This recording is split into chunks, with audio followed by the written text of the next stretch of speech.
สบายดีพี่น้องสบายดีFCทุกคนถ่ายเจ้าบ่าวมาแล้วพี่น้องโอ้พอดีเต็มเพื่อนเลยพี่น้องพอดีแน่นอัดเลยพี่น้องเลยป้าโทรเขาจะมากันหลายคนอยู่ดีพี่น้อง3-4 ลำรถ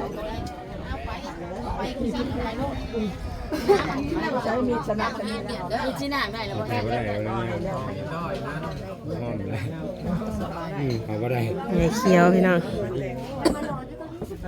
อันนั้นเด้อนายดองเจ้าอย่าไปเมียนอยู่ล้างตู้ได้ไปเมียนกันใดปู่บอยนั่งทานในของ่ายๆนะถ้าในขอเลยสิให้ปู่แล้วเขาสิเหยียบ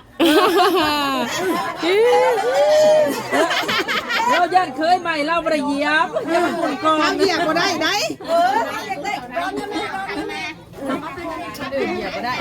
คนอื่นบอกว่าเราให้ตะเคยอนุญาตตะเคยเราญาติพอนั่งพอมาเหยียบนี้แม่นะ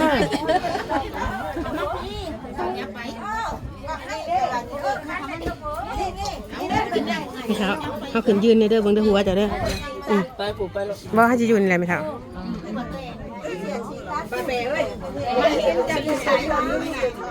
ยืนบนผ้าก็ได้จะไปหาบนเตียง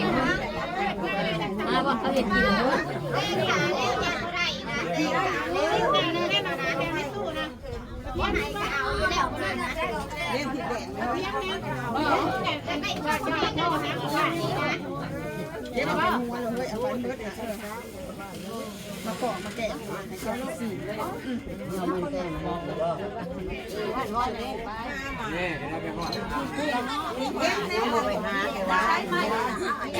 เราว่าหาแบบง่ายก็ง่ายเขาออกไปมันยังจะเป็นข้าวไปได้เพื่อนก็เอาเกลือขวายเราจืดแต่ว่าเพื่อนเอาไปนี่ก็ยืดยืดยังโตอยู่บ่ขวาย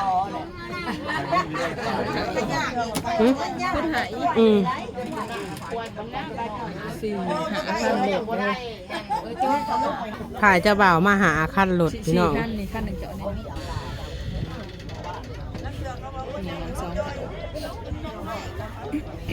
หาคันรถเอาที่แดงไว้กับแท้เนาะ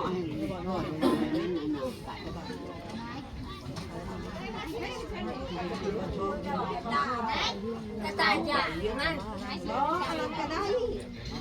วันนี้แล้วให้เขาไปหาเองแล้วจะแยกให้โมเดลได้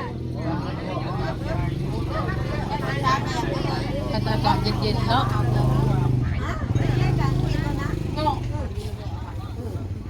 ใครแต่มันคืมเนาะเพราะมันแดดแล้วก็แห้ง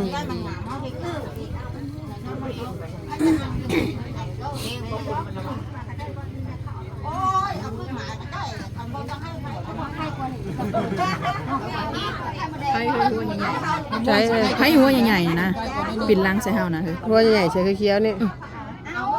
ไข่เว้ยจากหนังให้พึ่งวึ่งอยู่เอาเกี้ยงไม่บอกเอาเกี้ยงไม่บอกยังใช้หมากับพ่อใช้หมากับแม่เขาไม่ตัวเขาข้างนอกนี่นี่ใช้บอก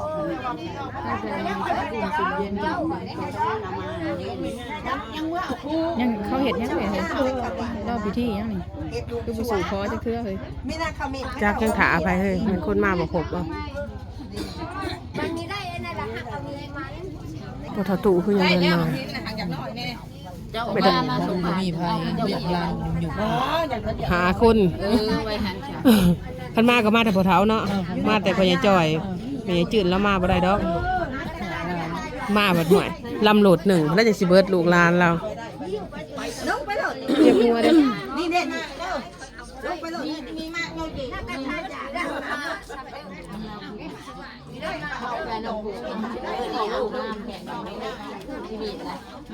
ใครว่าปวดก็ได้มาละลาย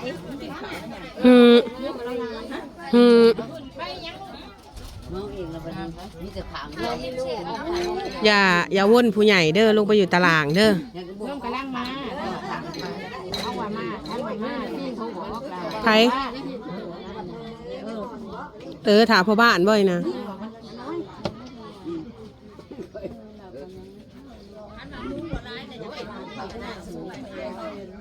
ยังรอพ่อบ้านพี่น้องพ่อบ้านยังบ่มา เก่าลูกกาพี่ต้องอันนั้นครับพี่มาครับพี่ท่านเท่านั้น โทษเต็มเฮือนเลยพี่น้องขอบใจคนละ20 บาท มันเลือนอีกกันได้เข่าแล้วเนาะก็ได้เข่าแล้วมันเลือนแหละแล้วก็เลือนแล้วเนาะมันเลือนได้เข่าแล้วกูนอกได้บ้านโอ้ยคนเอาข้องวันให้คนเละคนถือเละยากกับพี่เตือนว่าให้เพิ่นยากกับแม่มา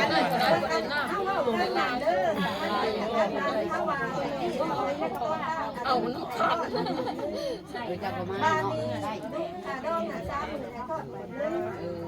แล้วให้ข้างนั้น20,000น่ะครับว่าที่ห้างโตนึงเอามาบ้านนี่นะไม่งั้นโอ้ไม่ใหญ่เงินเลย เข้ามาแต่ตอดน้ำลังตัดให้ข้างได้ข้าง20,000ไงอันนั้นพอไงว่าไหมโอ้ยให้กับเราเนี่ยมันมีตะกั่วเราใหญ่ บ่ผู้พอเจ้าบ่าวหนังที่กันไดผู้ใดผู้ทิศลาวเสือสีฟ้าผู้น้อยๆนี่น่ะน้อยๆนี่แหละน้อยๆนะนี่ล่ะนี่นางนี่น่ะผู้ชี้ยิ้มแน่นะบอกผู้นางยุ่มๆนี่นะ ไม่ใหญ่เงินเป็นคนบอกเองมัน นี่เด้นี่ยาก็เด้ยาใหม่ก็เด้นี่นางหันหลังมันกระดอง30,000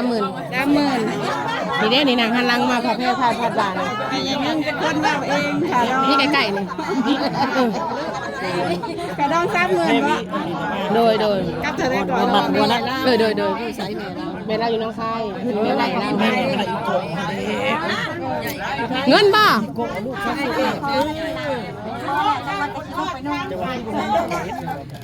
กระดอง30,000เท่าได้ก่อน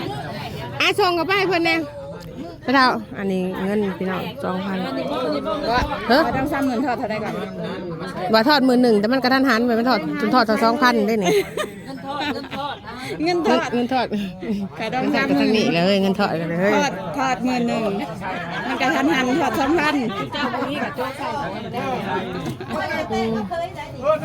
เงินเด้จกใส่ได้2,000แต่งเอาเลยมันก็สุดท้ายเลยมันยังเยอะแต่เอาเลยว่าจะว่างานมีแต่งเอาเลย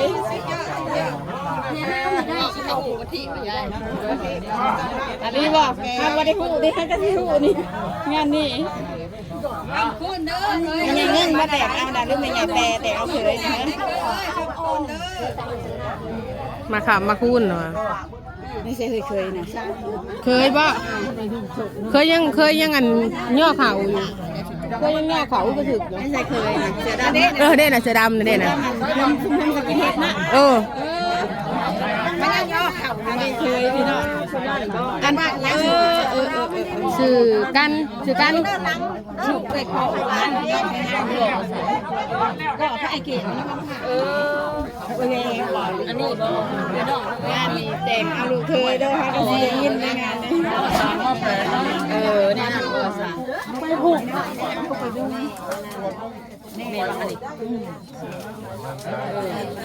แต่งกับแต่งแล้วแต่ง2,000นะยังแต่เขาแต่งอยู่ซาซุยเอาไปใส่คันคอเลยเด้อคันนั้นขึ้นพร้อมตัวถาว 2,000เลยเด้อเงินที่ผู้ใหญ่ใจดีนะก่อนสุดท้ายแล้วพี่น้องเอ้ยแล้วก็ย่างอีกตาหนึ่งพี่น้องรอส้มอีก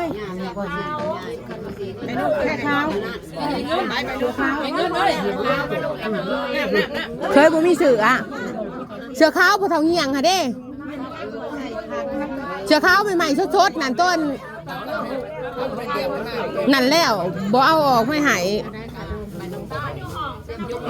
เดี๋ยวเขาเจ้าลบลงเลยจังอันเขาเอาเขาเจ้าลบลงเลยจังเขาเอาให้เล่า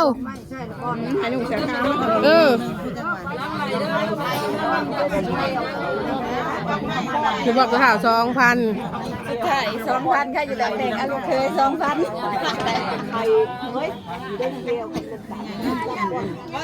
หืมได้แต่2,000ใช่ได้ขึ้นแต่2,000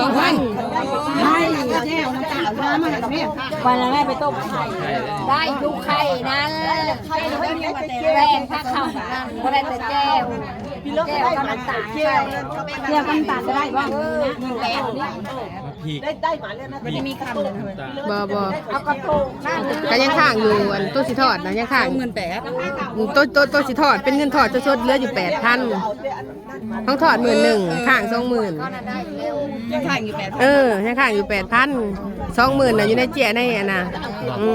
อยู่ที่นี้ถามหะเด้ คันสมุดมันไปกับตอนมาเสียกัน8,000โจ๊ก บ่แล้วคันปากันก็มาเสียทั้งหมื่น28,000นั่นแหละ กระดอง28,000 ถ้าดอง30,000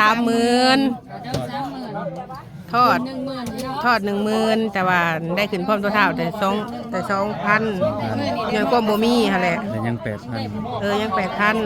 20,000น่ะอยู่กับพี่นี้ถามสมมุติว่าปากันเขาห่างเขาปากันเข้ามาถอเบิดทั้ง 20,000งวดตัวหนึ่ง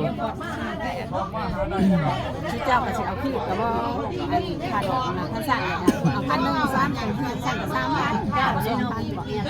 2,000 ของกันตั้งไว้ 30,000ให้เขาเจ้าทอด11,000เขาเจ้าผัดบ่มีเฮ้ย บ่มีกับพี่ 3,000นั่น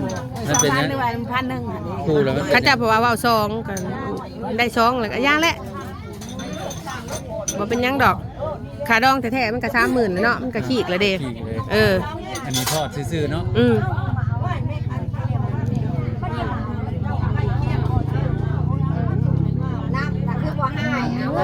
น้องพี่น้องเนาะเราแก่เต็มเงินนั่นเล่นแปรเลยพี่ดอกเลยบอกหน่อยนะฮะแต่ว่าคนเต็มเงิน บอกหน่อยแล้วภายเจ้าบ่าวผลมาลายบ้านเจ้าบ่าวและลายก็หอดภายยิ่ง การถ่ายยิงกันมาหลายแต่ว่าเขาจะแล้วแล้วก็จะกับเมือง ท่านขอ4,000บอก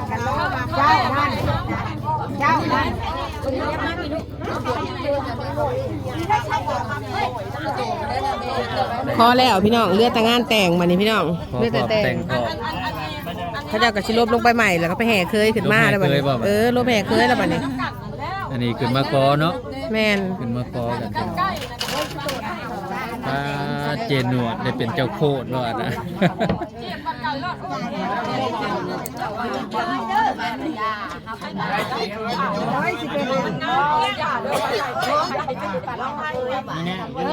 พี่น้องเอ้ยบัดนี้เขาจะลงไปแห่เคยแล้วบัดนี้เฮาก็สิคลิปนี้เคยไปแห่เคยกับชายป่ะพี่น้องเอ้ยคลิปนี้คลิปคอแล้วพี่น้องคนตอนแห่เคย